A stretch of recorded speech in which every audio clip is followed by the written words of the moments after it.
এ জগতের সকল পাপীদের মাঝে আমি শ্রেষ্ঠ পাপী, যার ইচ্ছায় অনিচ্ছায় পাপের কোনো শেষ নাই। জেনা থেকে শুরু করে কবিরা অবধি সকল পাপ যেন আমার চেনা সঙ্গী। তাই আমিও যদি কিছু চাই, তাহলে কি আমাকেও দেওয়া হবে তোমার অনুগত বান্দাদের ন্যায়?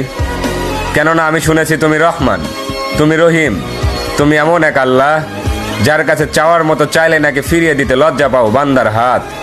তাই এবার আমিও তোমার চরণে উৎসর্গ করে দিলাম আমার শান্তির ঘুমের নিশিরাত। অতঃপর তুমি নাকি নিশিরাতেই বলো, বান্দা কার কি লাগবে চেয়ে নাও। আর এবার আমি তোমায় বলছি, মালিক তুমি আমায় দুঃখ দাও।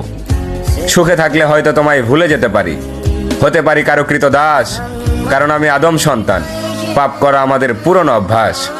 অতঃপর ইয়া রহমান, সব ভুলের ক্ষমাস্বরূপ হয়তো মরিয়ম ইবনে ঈসার মতো আমাকে উঠিয়ে নাও, নয়তো ওমর ইবনে খাত্তাবের মতো খাঁটি হেদায়েত দিয়ে দাও।